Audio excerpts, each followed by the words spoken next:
The operating team froze in shock when the lead surgeon fled the operating room. They didn't know that on the table lay. Hard times began in the country. The economic crisis hit the lives of ordinary citizens hard. Days arrived when every morning started with uncertainty and fear for the future. Stores emptied, prices for basic goods soared, and the news constantly talked about new difficulties. "We've never lived well, so why start now, right?" a man grimly summed up, turning off the TV. In this challenging environment lived a family. The father, who worked in a construction company, faced a wave of layoffs, and the mother, accustomed to being a housewife, no longer knew how to help her husband. They had a daughter, an elementary school student, who heard the adults talk daily about some evil Mr. Crisis who took their money. Family evenings, once filled with laughter and joy, were now often tense.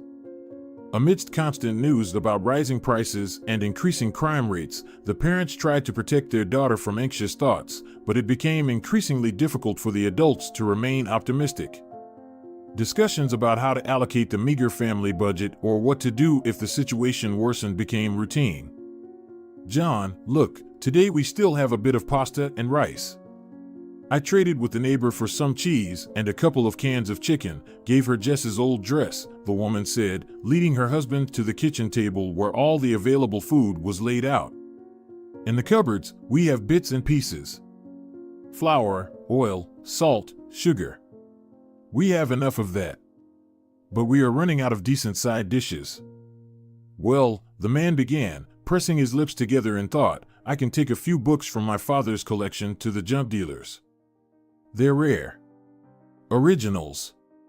Or I can go across the road, some guy is building a garage. I could try to get some work as a laborer." Every day, the mother checked if they had enough food to prepare dinner, often choosing the cheapest and most accessible options. The father, trying to support the family, sought odd jobs, but the work was unstable and poorly paid. Sometimes he came home late at night, tired and disappointed that he couldn't provide the same level of life for his family. As the crisis escalated, the family's life became unrecognizable. Previously, the father's income alone was enough to ensure a stable and comfortable existence. But soon, the mother had to go to work as well. She got a job at a local store with a small salary, and sometimes she could bring home discounted goods. Despite both working, the family barely made ends meet. The mortgage forced them to count every penny, and the car loan taken out in more prosperous times now seemed like an unbearable burden. The payments consumed most of their income, leaving very little for other needs. "John, please don't sell the car," Monica sometimes started the conversation, holding a notebook with their financial plan written out. "You use it for work. And I take Jess to the doctor and school. The loan may be big, but the car helps us live." The man thoughtfully looked at the pile of bills spread out on the table. His lips were chapped and ragged from stress. He often bit or picked at them with his nails to calm himself. "I know, honey, I know," he said, picking up a calculator, "but we're already at a dead end. Without the loan, we might stay afloat, but now. Okay, let's see. This hell can't last forever, right?" In addition to financial problems, the family faced Jessica's worsening health. Her eyesight rapidly deteriorated, requiring expensive treatment and regular doctor visits. The last of their savings went towards buying necessary medicines and paying for medical appointments. They had to economize on everything, denying themselves the basic joys of life. Evenings, once spent enjoying family dinners, now turned into endless calculations and budget planning for the next month. The atmosphere at home grew tense, each day bringing new challenges and worries about the future. During the crisis, family life resembled a battlefield. The girls' parents could not find common ground, their conversations increasingly ending in loud arguments that escalated into real dramas with broken dishes and damaged furniture. For the girl, trying to cope with her school responsibilities, home became akin to a torture chamber. Even expensive glasses couldn't fully correct her vision, and the school board remained a blurry picture. In class, she felt detached because she couldn't see what the teacher wrote. She had to ask someone to read aloud. The only good thing about the crisis was that people became a bit more united. help a classmate with a test, and tomorrow her parents would share food with yours. No one mocked children for old or cheap clothes anymore. Almost everyone wore the same. Only a few would joke about Jess's thick glasses, and that was quickly stopped. But at home, where it should have been her refuge, it was impossible to study. Noise and shouting distracted her from homework and studies. Every evening, the girl tried to find the quietest corner of the house, but even there, she couldn't escape the noise of arguments from other rooms. "Damn it, John, why did you sell that package? You said you put old things in the closet. What's wrong with you?" the man snapped irritably, not even having closed the front door yet. "First, you say sell it, then it turns out you didn't mean it. Make up your mind before talking to me." The woman angrily threw a blue bag at her husband. John barely caught it. Half of the thing spilled out onto the floor. "The blue one, John. The blue bag. I see it's blue. What got into your head?" Monica came close to her husband. Locks of her blonde hair stuck to her sweaty forehead. From the moment she realized John had sold the wrong things, she couldn't find peace. "You were supposed to sell the things from the blue bag. But you sold the pink one with Jess's good winter clothes. Since when are you colorblind? Now we have to find money for new winter shoes, a coat, pants. Tell me, where will we get them, John? Why can't you do what I ask?" "I get ready for work in complete darkness," John snarled through clenched teeth, throwing the blue bag on the floor. "Why did you put the bags next to each other in the first place?" The family's situation was so tense that each new day began with apprehension. Would it start with another argument or pass relatively calmly? This constant tension put a heavy strain on the child's psyche, exacerbating her feelings of anxiety and loneliness, which she had to face daily. The situation at the school Jessica attended also began to rapidly deteriorate amidst the economic crisis. The teaching staff, long suffering from inadequate funding and low salaries, started losing key members. Experienced teachers who provided stability to the educational process began quitting one after another. They left, complaining about the inability to support their families on such modest incomes, leaving behind empty classrooms and unresolved curriculum issues. "Mrs. Robinson, where is Mrs. Good?" Jessica asked, raising her hand at the start of the lesson. The teacher adjusted her collar. The situation at the school was already out of control. People were leaving, and there was no one to replace them. The children felt abandoned, with no one to attend to them. She resigned, Jessie," Mrs. Robinson replied with an apologetic smile. "But meet Miss Hudson. She will be assisting us in the lessons. Children, say hello to our guest." In an attempt to fill the growing void, the school administration started bringing in student interns from local teacher training colleges. These young people, still full of enthusiasm but clearly not ready for independent work, became temporary replacements for the departed teachers. However, their lack of experience quickly became apparent. "Children, please calm down. Children." Poor Miss Hudson could not outshout the crowd of mischievous kids. "The lesson has already started. Guys, there will be a test next lesson. You need to prepare. Please." The interns, though striving to do their best, often found themselves unable to manage the class or effectively explain complex topics. Their lessons, though conducted with a great desire to help, often turned into chaotic and unproductive sessions. In the classrooms, the students felt abandoned, not receiving the necessary support and guidance. These changes at school only exacerbated the difficulties Jessica was already facing at home. The inability to focus on her studies due to family problems was now compounded by the lack of qualified help at school.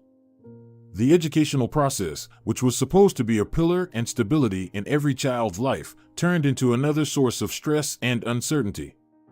This continued until high school. But one day, her family faced a cruel blow. That day started as usual for Jess, with school lessons and friendly talks about homework on the way home. However, when she opened the door to her house, she was met with an unexpected silence, broken only by quiet sobs coming from the living room. At that moment, the air seemed electrified, and every step through the house heightened her sense of anxiety. Even the rustling of her school blouse made the girl flinch. Her gray eyes hungrily scanned the dimness that filled the apartment. "Mom?" In the living room, her mother sat on the couch, hiding her face in her hands and quietly crying. Scattered around her were photos and some personal belongings that were usually kept in the parents' bedroom. Her blonde hair was disheveled, and her makeup was smeared from tears. "Mom, what happened?" Her mother continued to cry, not paying attention to her daughter's presence. Words of comfort stuck in Jessica's throat, and the girl, who had just turned 17, had to wait patiently. Finally, the woman raised her tear-stained eyes. "Honey, Dad left," Monica sobbed loudly. "I'm so sorry, sweetheart." Standing in the doorway, the girl watched her mother, not knowing how to react. Her heart clenched with pain and confusion. The family she knew suddenly ceased to exist as it always had. The thought spun in her head that her father, it seemed, couldn't cope with the accumulating difficulties and chose to run away instead of staying and fighting with them. John, who always seemed like a strong pillar of the family, was gone. He simply packed his things and left without leaving any explanations or farewell words. Monica, usually so strong and determined, now seemed utterly broken and defenseless. "Mom," Jessica sat on the couch next to her mother and embraced her. It's okay. Do you hear? We'll manage." As painful as it was for Jessica, she had to accept this new reality where she and her mother were left alone. It was a moment when she truly felt the weight of adult life, full of uncertainty and loss. After the tough challenges of her parents' divorce and the economic crisis, a period of stabilization began in the family's life. It was as if fate decided to reward them for the difficulties they had endured. The country's economy started gradually recovering, bringing positive changes to their lives. Jessica's mother received a pay raise, which provided timely support for the family that had long needed it. Meanwhile, the girl, who had already become a young woman, was able to resolve her vision problem. At some point, as if another blessing, the necessary amount for paying for vision correction fell into their lap. Her mother carefully concealed where the money for such an expensive operation came from, preferring not to discuss this topic to avoid reminding them of past difficulties. Despite all the obstacles that came her way, young Jessica did not slow down in her pursuit of her dream of becoming a doctor. She successfully passed the entrance exams and was admitted to medical university, where, despite the initial difficulties related to adapting to a new academic environment and the lack of financial support, she managed to achieve high results. "Miss Tucker, you are truly a find for our university," her anatomy professor told her. "Stay among the best. You set yourself on a path to success right away. And in your first year, you were just dealing with your vision. Your mother can be proud of you." Hard work and unwavering perseverance helped her not only adapt to the new conditions, but also earn a higher scholarship, which significantly eased her financial situation and allowed her to focus on her studies. This success symbolized that even after the darkest periods in life, there is always a chance for a bright future. She realized that any difficulties are surmountable if you don't give up and keep moving towards your goal, despite all obstacles. When the fear of the crisis faded, the family took decisive steps to strengthen their financial position. One significant step was getting rid of the car loan. The decision to sell the car was not easy, as it had long been not only a means of transportation but also a symbol of some family well-being. However, simple necessity and the desire to reduce debt pressure prevailed. When the buyers came for the car, Jessica gently ran her hand over its roof. "Goodbye, old friend," the girl whispered with a touch of sadness. "You were my childhood. I guess it's time to grow up." Selling the car allowed them to pay off the remaining loan, freeing the family from monthly payments that burdened their budget. The remaining funds were used to partially pay off the mortgage, which also helped reduce the overall amount of monthly payments. This financial maneuver not only improved their current situation but also gave them greater confidence in the future. Although they couldn't entirely rid themselves of mortgage obligations immediately, the significant reduction in debt brought long-awaited peace to the family's life. They began to feel more liberated, knowing that while the path to full financial independence was still long and arduous, the first confident steps had already been taken. Now they could plan their future with less debt burden and greater hope for stability and prosperity. At the university, where she spent most of her time aspiring to a medical career, she met him, a young man named Tyler, who, like her, was fully immersed in his studies. It was a meeting of two lonely hearts finding a deep kinship in each other. Their relationship developed slowly, as both understood the value of the time and effort they invested in their future. The girl, feeling like a little schoolgirl, would involuntarily blush every time she encountered him in the corridor. "Hi, Jesse," Tyler said with a sincere smile, involuntarily straightening his shoulders. "How was Barton's lecture?" "Quite the ordeal, right?" Jessica clutched the collar of her white coat.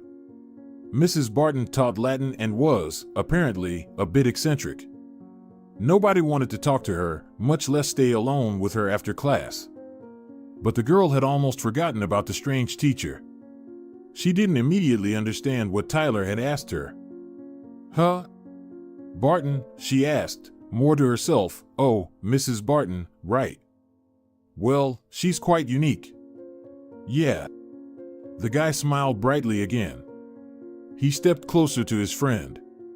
To be honest, he often felt lost when he saw Jess. "All right, see you later," he said, awkwardly touching her shoulder, which elicited a stifled giggle from her friends. "I'm already late for histology.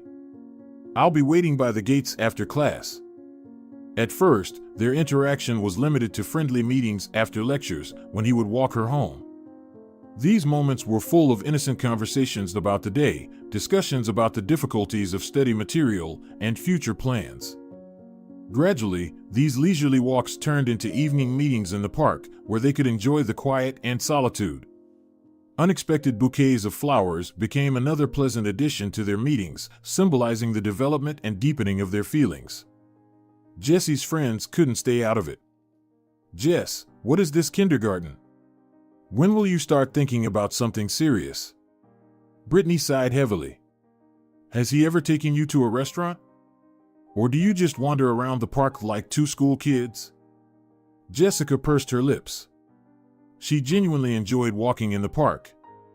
Fresh air, pleasant conversations. Tyler's company. "Bree, not all at once. We're studying." "What restaurants?"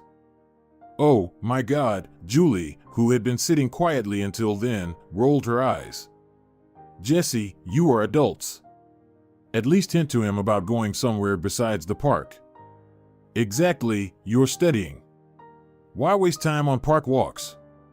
Let him suggest something more." The girl crossed her arms. In a way, her friends might have been right. But on the other hand, she was content. So why complicate things? Deep in thought, Jessica scrunched her nose. Tyler often said she looked like an angry hamster in such moments. Thinking of him, Jess involuntarily smiled.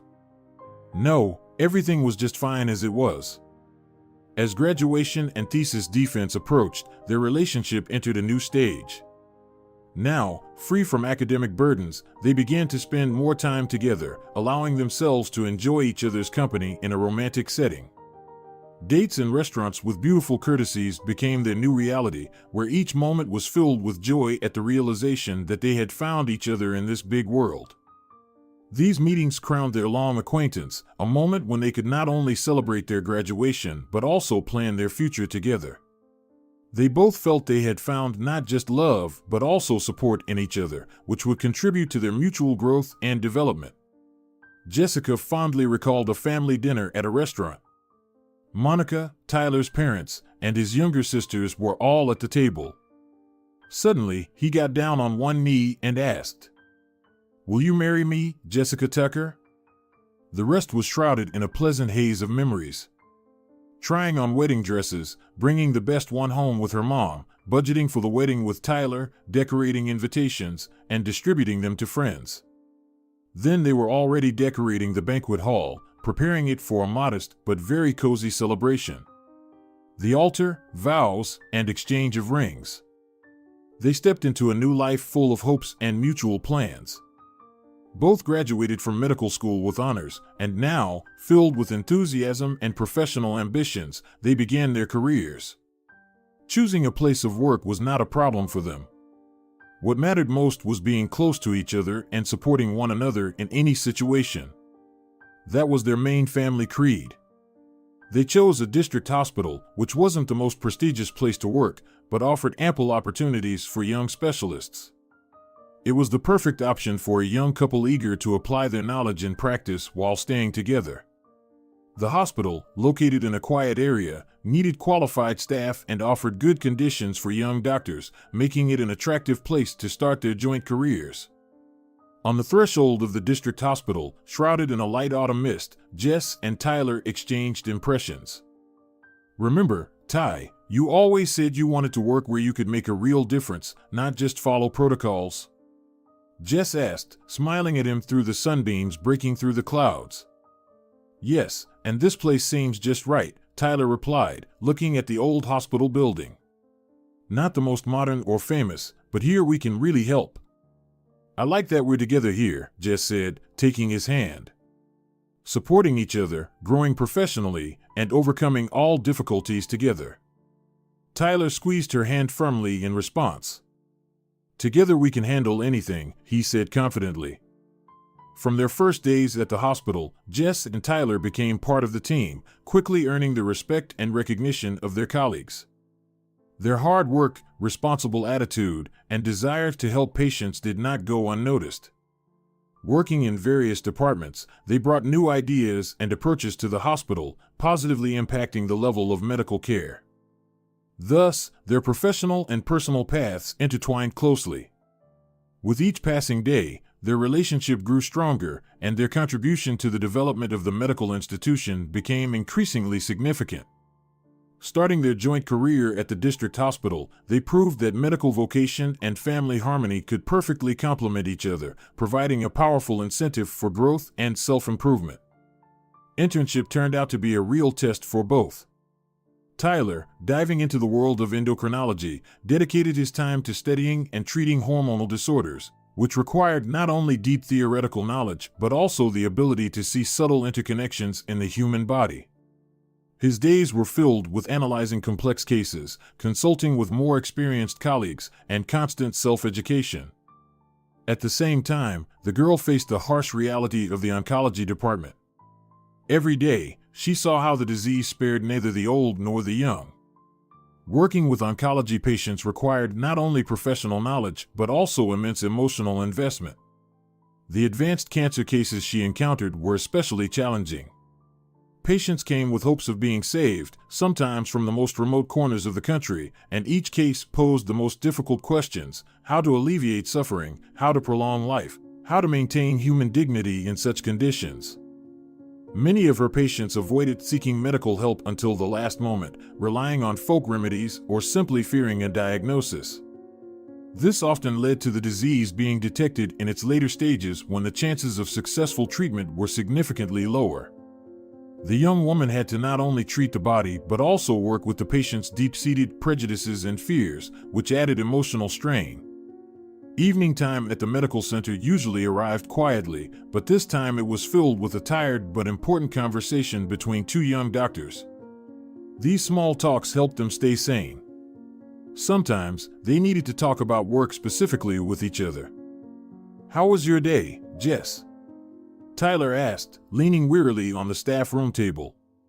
"Tough, as always," she smiled softly, removing her latex gloves. "It's oncology, Ty. Every case is a fight for life." "I can imagine. Endocrinology doesn't forgive mistakes either, but facing cancer every day. It must be incredibly hard." Jessica wrinkled her nose again, thinking. Seeing this familiar expression, the man couldn't help but smile. To him, she seemed like the most beautiful woman on earth. Even now, tired, with smudged makeup and red eyes from exhaustion. Especially now. "Sometimes I think the hardest part isn't the diagnoses or the treatment, but meeting patients who have been just watching their tumor grow for years," Jess said thoughtfully. "How do you cope with your patients?" "We have less emotional burden but more analytical work. Hormonal disorders require constant attention to detail. You know, every wrongly chosen hormone can seriously affect a patient's quality of life. Yes, that's true, she agreed, tiredly rubbing her face. Does it help you feel like you're making someone's life better? Every day, Jess. But I know you're doing incredible work too. We both knew what we were getting into when we chose medicine. It's a path full of challenges, but also opportunities for growth. We both help people, and that's the most important thing. Jess nodded, smiled, and looked at Tyler with warmth and gratitude in her eyes. Thank you, Ty. Sometimes you just need to hear that you're not alone. Always here for you, Jess. Together we're stronger.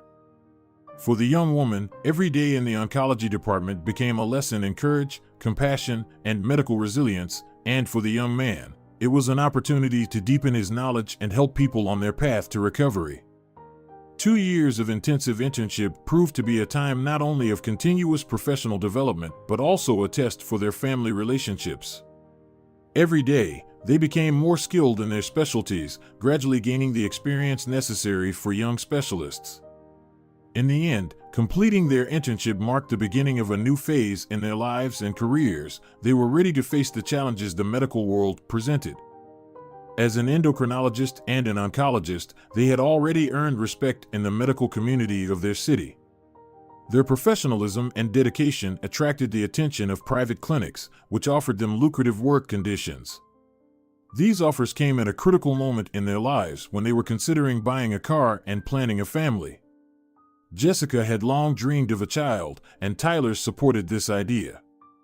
Have you seen the offers from the clinics? Tyler began, flipping through papers on the kitchen table after dinner.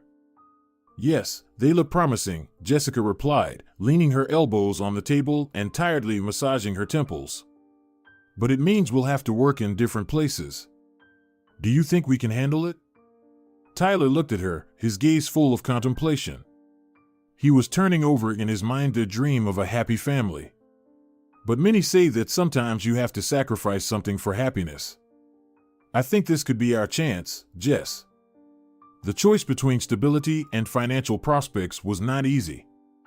Working together in one hospital was convenient and pleasant, but plans for the future required sacrifices. After long reflections and mutual consultations, they decided to accept the offers from private clinics. Thus, they started working in different medical institutions, each in their field. Although they were separated by workplaces, this did not affect their relationship. They continued to support each other, exchanging knowledge and experience, which only strengthened them as specialists and as a couple. This decision proved not only financially beneficial but also useful for their professional growth, giving each the opportunity to develop in their specialty. In the medical community of their hometown, the staffing situation left much to be desired. Despite the presence of a medical university that produced narrow-profile specialists, many young doctors aspired to move to large cities where higher salaries, better career growth conditions, and more modern medical facilities were offered. This trend particularly affected some key specialties, such as oncology, where specialists were in especially short supply. When a young oncologist, freshly out of her internship, stayed in the city, it became a real find for the local clinic, suffering from a lack of qualified staff in this field. The clinic immediately showed active interest, as having a qualified oncologist could significantly improve the quality of services provided and increase the number of treatment programs available to cancer patients. The clinic administration quickly contacted Jessica, offering her attractive working conditions, including a competitive salary, opportunities for professional development, and participation in advanced research. They emphasized how important it was for the city to retain such a specialist, especially in an area where every experienced doctor could save many lives. This sudden interest in her qualifications and potential was very flattering for the young oncologist. Despite other offers she might receive from clinics in other cities, the opportunity to breathe new life into the healthcare of her hometown and help her fellow citizens seemed particularly appealing. Working in a private clinic opened new horizons for Jessica. She found that working conditions here were significantly different from those she was used to in municipal institutions. The facilities were bright and well-equipped, and the equipment was modern and functional, which greatly facilitated the diagnostic and treatment process. Her colleagues at the clinic were professionals, many of whom came here not only for convenience and a good salary but also for the opportunity to practice medicine more qualitatively without the bureaucratic constraints of public medical institutions. The doctors and medical staff of the private clinic were fully absorbed in their work, showing deep care and dedication to their profession. Take Wilson, the neurosurgeon. He used to work in a city clinic, but the years were taking their toll. It was calmer in the private clinic. Less running up and down the floors, more help from the staff, and modern equipment. Yet in conversation, he remained a sweet, kind old man. And Nurse Rosa was a woman of great fortitude. She used to work in a psychiatric dispensary. So, in the presence of this lady, no rude patient posed a threat. Because Mama Rosa, as her colleagues often called her, quickly found the right words for not very pleasant people. In this team, Jessica felt not only like a part of a team but also like part of a large professional family, where every member was dedicated to their work and striving to provide the best medical services at their clinic. This shared commitment and desire to help people made even the most challenging and stressful days productive. Lunch breaks or the big gaps between appointments and surgeries were always spent in very pleasant company. Jessica couldn't have dreamed of such an environment. Sitting in the procedure room now, she watched a nurse walk between the metal tables. Tall and broad-shouldered, there was a certain charm about her that was rare in women. Maybe it was her stateliness. "Rosa, how do you manage to stay so calm with the most difficult patients?" "Mr. Burns was quite a handful today, and you didn't even flinch," Jessica asked in amazement as she poured herself some coffee. Rosa smiled while measuring out some medication. "Experience, Jessie, it's all about experience. After working in a psychiatric ward, all the patients here seem like angels. Plus, when you see that your words really help, it's easier to have a dialogue. It's not like trying to convince a half-blind old lady that she's Napoleon." "And what about Wilson? He's quite elderly, isn't he?" Jessica continued, sitting closer and smiling widely. "Oh, Wilson is thriving here," Rosa sighed, glancing back to ensure he wasn't behind her. "We don't have as much stress as in a public hospital, you know? He can focus on his patients without rushing. At his age, you can't hurry. He may have a steady hand when holding a scalpel, but in the office, he's just a simple old man. He needs more time to talk with his patients." "You can feel it," Jessica agreed. "Everything here seems somehow more humane, doesn't it?" Rosa nodded, placing a bundle of tools on the table. "You know, I think that's why many of us stay here. We like the feeling that we can do more without getting tangled up in bureaucracy and endless paperwork. Here, each of us can be a real doctor, not just another cog in the system." Jessica smiled, feeling the same dedication to her work as her colleagues. This was what attracted her to the private clinic, and she was glad she had chosen this place. Yes, maybe Tyler wasn't here with her, but she wasn't alone. She always had a reliable shoulder to lean on in difficult times here. Among the doctors, there were many with significant experience who were recognized experts in their fields, allowing Jessica to grow professionally, constantly learning from her senior colleagues. The exchange of knowledge and clinical experience was constant, and everyone could voice their opinions or share observations, contributing to overall development and improvement of medical care. Working as an oncologist demanded not only professional knowledge from the young woman but also incredible mental resilience. Every day, she faced new challenges. She often wondered if she had the strength and knowledge to do everything possible for her patients. Oncology didn't forgive mistakes and didn't offer second chances. She had to consider every step, weigh all the pros and cons before prescribing a treatment that could be both life-saving and extremely hard on the patient's body. But every successfully treated case brought immense satisfaction and confirmed the correctness of her chosen profession. In these moments, she felt that her efforts were not in vain, and it gave her the strength to move forward, despite all the difficulties and emotional trials that inevitably accompanied the work of an oncologist. Returning from medical leave is usually accompanied by a couple of leisurely days, but for Jessica, there was no time for gradual immersion back into work. A complex surgery was scheduled for her arrival at the clinic, requiring immediate diving into medical documentation and the specifics of the current case. The urgent patient was a man with a rare and aggressive form of cancer.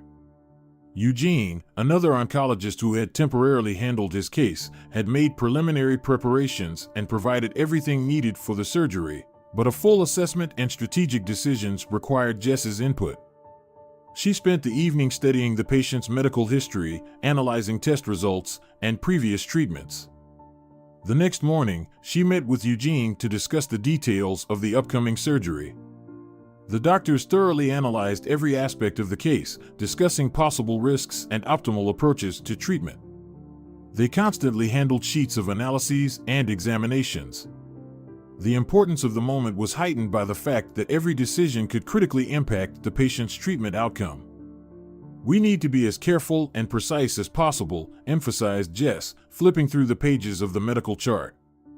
"This type of tumor requires a special approach, and every step during the surgery must be meticulously planned." Eugene nodded in agreement, adding, "That's right. It's good that you're here. A fresh perspective is exactly what we need for a successful outcome."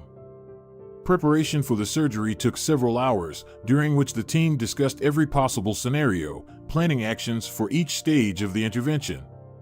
This was yet another chance to prove that even after a forced break, she could return and continue helping her patients with the same dedication and professionalism.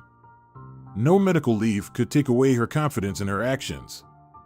The operating room was filled with tense silence, broken only by the sounds of medical equipment and the whispers of the staff preparing for the procedure. The air was thick with the presence of death, terrifyingly close. Jessica stood by the operating table, looking at the patient's face, which seemed hauntingly familiar. Under the anesthesia mask, his features reminded her of her father's, a man whose disappearance left an unhealed wound in her life. She saw the distinctive hooked nose, and the mole peeking out from under the cap was just like her own. A shiver ran through her body as she tried to push away the memories that flooded her mind. "It can't be him," she told herself, glancing at the medical chart to confirm the patient's name. The name was entirely different, but doubts continued to gnaw at Jessica from within. She remembered the day her mother sat in the kitchen, crying and staring into space after her father left and never returned. Her mother never explained why he disappeared, leaving only a heavy veil of silence instead of answers. And now, before her lay a man whose face seemed like a stamp from the past. Tension filled the operating room as the young oncologist suddenly stopped, staring at the patient's face. Her colleagues, noticing her confusion, began calling out to her and shaking her shoulders, trying to bring her back to reality. But instead of answering, she abruptly turned and, as if in a panic, ran out of the operating room. Throwing off her surgical gloves, she rushed to her locker in the dressing room. "Jessica?" Eugene called out, startled. "Jessie, where are you going?" Taking out her mobile phone, the girl frantically began dialing her mother's number. The hallway, usually full of sounds and movement, seemed unnaturally quiet, and each ring in the receiver sounded like an echo of her own fears and doubts. The wait was true torture. In that brief moment when her daughter called, the air seemed to freeze. A barrage of questions hit Monica. It took her a few seconds to gather her thoughts, but Jess didn't wait and pressed on. "Why did you never tell me about Dad? Why did he leave?" Jessica's words were hard to get out, each one burdened with years of misunderstanding and silence. The mother was in a stupor for a few seconds. "Jessie, dear, I thought we had already gone through this. We both decided never to go back to this topic." Her voice trembled as she tried to stay calm. "No, Mom, we never discussed it. Never. I just saw him, or at least someone who looks like him, on the operating table, Mom." Jess struggled to hold back her tears, each word disrupting her breath. There was a heavy pause on the phone, then a wail. Her mother could no longer hold back. Her sobs drowned her voice, and the doctor, listening to this outburst of emotion, felt growing anxiety and pity in her heart. I should have told you earlier. Forgive me, forgive. Her mother's words were lost in her own tears, and the conversation became more blurred and unintelligible. Thus, through tears and uncertainty, an old secret that had been lying between mother and daughter like an invisible but palpable wall began to unfold. That morning, when young Jessie came home, the heavy atmosphere was palpable right from the hallway. Her mother was sitting on the couch, hugging herself, rocking back and forth. She cried quietly so the neighbors wouldn't hear, but each sob was so deep and sincere that the girl immediately felt a pain in her chest. "Mom, what's wrong? Why are you crying?" the daughter cautiously asked, sitting down next to her and gently touching her mother's hand. Her mother slowly raised her head, wiping her tears with a large handkerchief. Her eyes were red, and her gaze was weary from worries about something utterly unthinkable. "Dad, he left," she struggled to get the words out, each one shaking the air like a blacksmith's hammer. Jessica shook her head. A fragment of memories that had haunted her for many years. Every time, the same scene. The long walk down the hallway, her mother's crying, and a sense of hopelessness. It seemed that everything was in the past. Jess had her own family on the way, but these memories still visited her too often. The girl crouched down, leaning her back against the cold hospital wall. "At least tell me now." Her mother took a deep breath as if preparing for a long story. "He was sick, very sick. And we didn't have the money for his treatment. I was ready to do anything, even sell the car, take out loans. But he didn't want that. He couldn't let us drown in debt because of his illness." Jessica pulled off her mask and wiped her eyes. Her hair had come loose from the tight ponytail and spread over her shoulders. She genuinely didn't understand what was happening in her life right now. Keeping silent, she had to hold her breath for a moment to pull herself together. She still needed answers. "But why didn't I know? Why did he just leave?" The daughter's voice trembled with unshared pain and misunderstanding. "He thought he was doing it for us, to earn money. He wanted to come back." Her mother stopped, lowering her eyes. "But the illness progressed faster than we expected. He had to take a risk and go to an old acquaintance." This story unfolded in the shadow of a global crisis that engulfed the country. A sense of helplessness and inevitability filled every corner of their home, leaving little room for hope. When the family's reality became unbearable, John remembered a man whose life he had once saved. Lewis. This man now held a high position in society, but he was far from being a law-abiding citizen. Jonathan turned to his old friend for help, and Lewis agreed to pay for the necessary treatment. In return, however, he demanded services that would pull John into the criminal world. What else could a cancer patient do? John stood before Lewis in his luxurious office, feeling every cell in his body resisting this meeting. The room was quiet, with only the sounds of the city occasionally penetrating through the closed windows.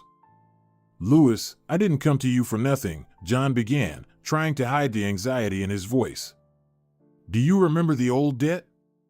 I pulled you out, drunk and barely alive, from that nightclub. You were covered in your own bile. And then a crowd of some idiots chased after me. Do you remember how I ran through the bushes in the park, carrying you on my back?" Lewis, sitting at his desk, slowly raised his eyes to John, his face remaining impassive. "Of course, I remember, John. You didn't waste your time on sports back then, my friend. But why are you bringing this up now?" His voice was calm, but there was tension in it. I'm dying, Lou. I need surgery, and we don't have the money. You're the only one I can turn to for help." The businessman froze for a moment, then slowly nodded. And indeed, what else could John do?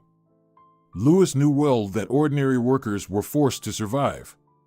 It couldn't be said that the businessman was seriously worried about his old friend. But he did have some notion of honor. "I'll help you, John. You deserve help for pulling me out of that. Ahem. But I have conditions." You will have to work off this debt.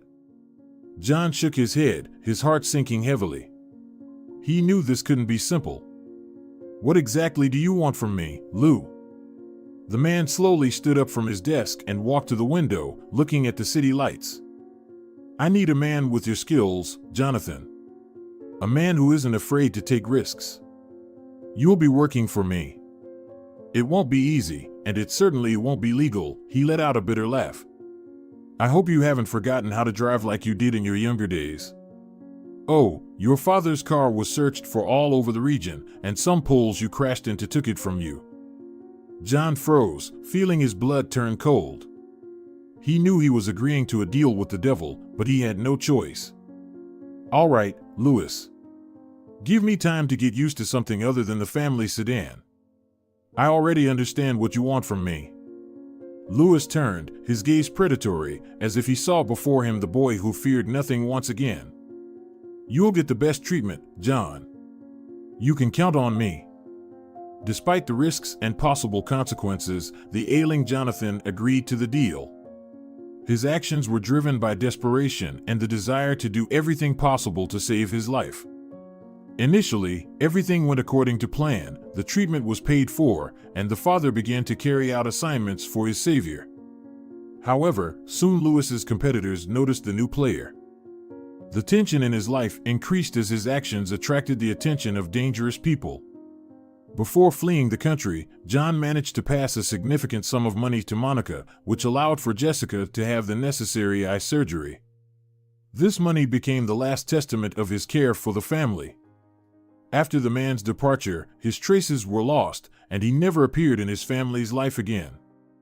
The woman, having received the last funds from her husband, firmly decided that it would be best for everyone to keep silent about his fate and the reasons for his disappearance to protect her daughter from a truth full of pain and danger. In the hospital corridor, filled with tense anticipation, the head surgical nurse caught up with Jessica, who was trying to control her emotions. The team of surgeons and nurses faced an unexpected situation, deciding whether to proceed with the scheduled surgery after their lead oncologist, in a state of severe shock, had left the operating room. The responsibility for the patient's life hung in the air, and no one wanted to make a decision without guidance from the lead specialist. Jessica, wiping away the last of her tears and taking a deep breath, mustered the courage and said, "I can handle it." With these words, she turned and headed back to the operating room.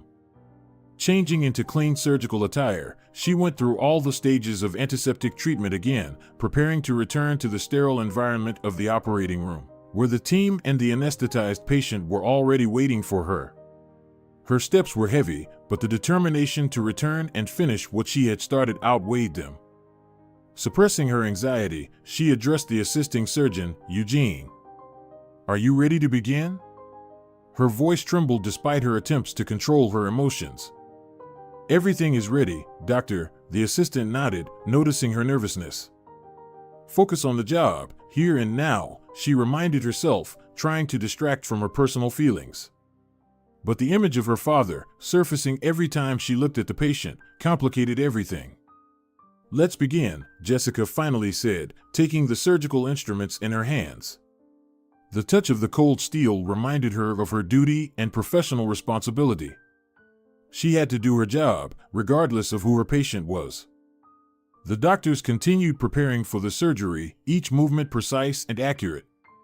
The young oncologist, although stunned by the sudden revelation, found the strength to focus on the upcoming procedure.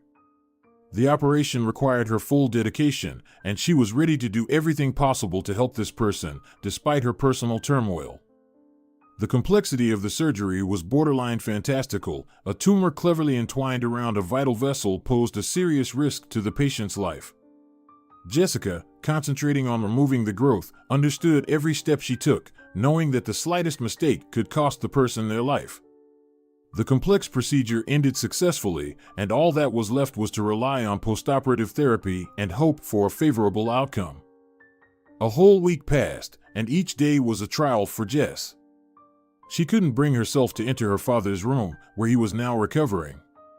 Inside her, mixed feelings raged, fear that his condition would worsen at the sight of her, fears that he wouldn't want to see her after all these years of separation, and deeply rooted anxiety that his disappearance was a conscious choice. Perhaps he truly chose to leave and never come back.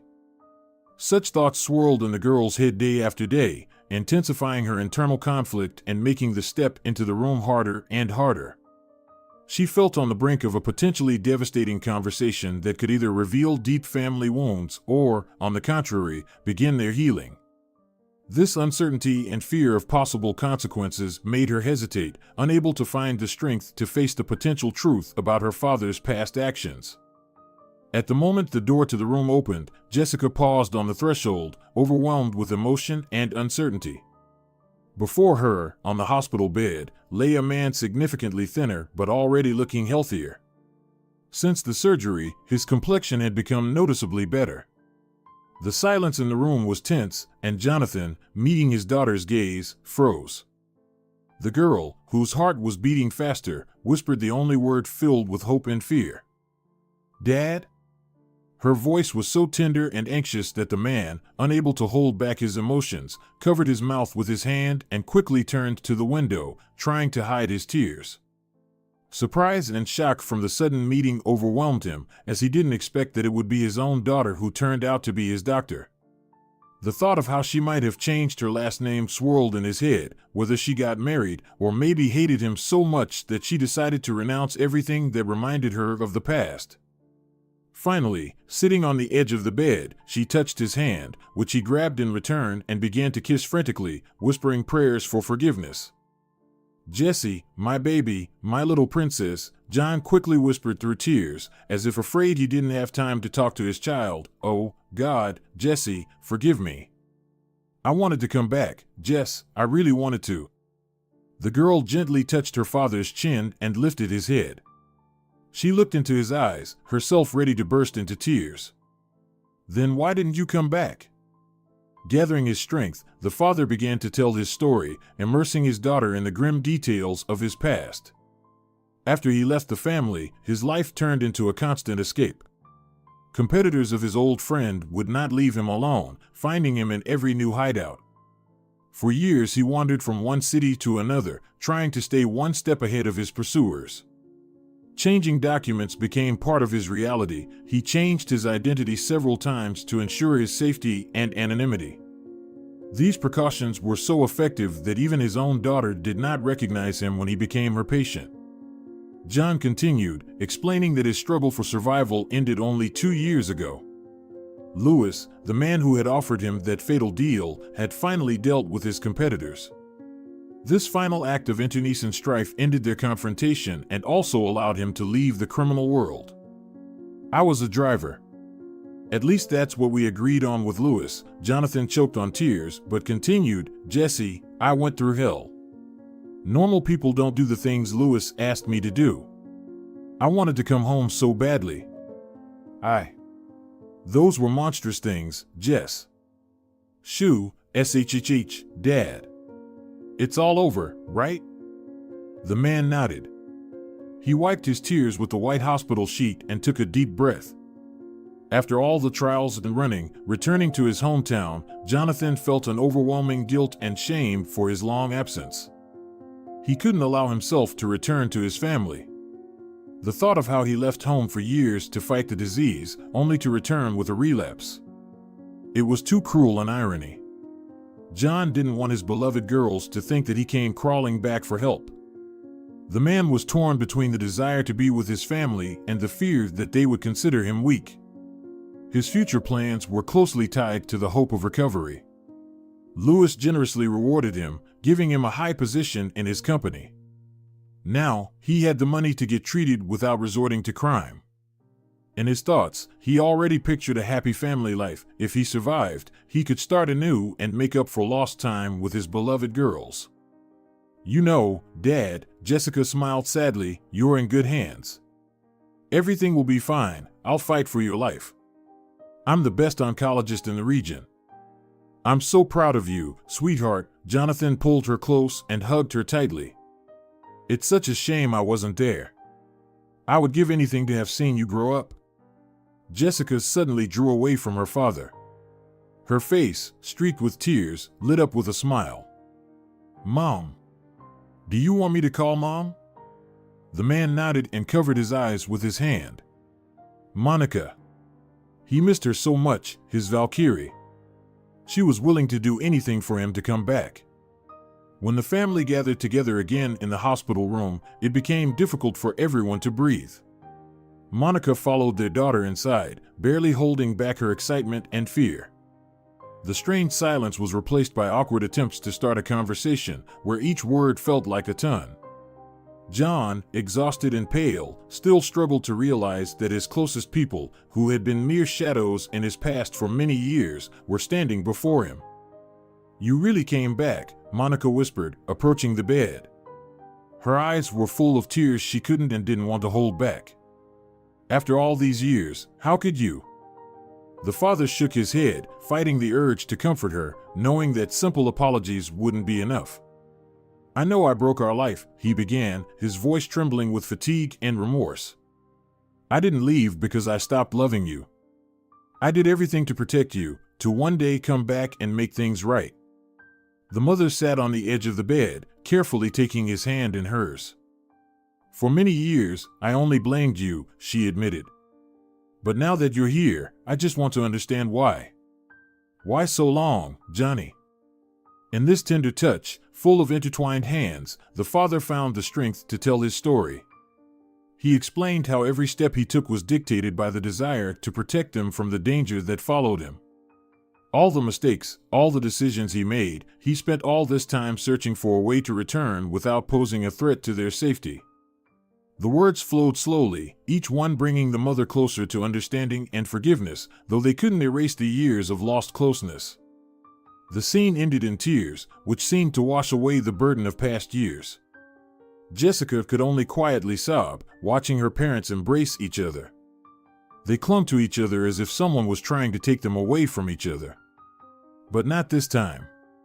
They would never part again. Half a year after the reunion was a difficult journey toward restoring the family. Monica and John's marriage suffered the most. Reviving their relationship was like the slow but sure blossoming of a cherry tree recovering from a fire. Every day they learned to communicate anew, share the little things, and support each other. All this time, their daughter, now a grown woman, watched them with warmth and hope that her family had finally found lost happiness. And one beautiful spring day, when the sun was shining brightly and the air was filled with the scent of blooming trees, the man got down on one knee again before his first and only love. He proposed that she become his wife once more, to rebuild their shared future they once planned. Her eyes filled with tears of happiness as she said yes, and the wedding ring once again sparkled on her finger. 2 years later, after many family celebrations and shared moments, the family received new joyous news. Unexpectedly, they found out that both the daughter and the mother were expecting. This news became a symbol of new life and new opportunities for the whole family. Both women, full of joy and anticipation, shared their hopes and dreams about the future, which now seemed so bright. This time, everything was different. No one was suffering from illnesses, life seemed full of opportunities, and the family was full of optimism. They eagerly awaited the moment when they could welcome new members to the family, ready to offer them all the love and care they once longed for. This new chapter in the family's life was full of the anticipation of happiness that they would share together.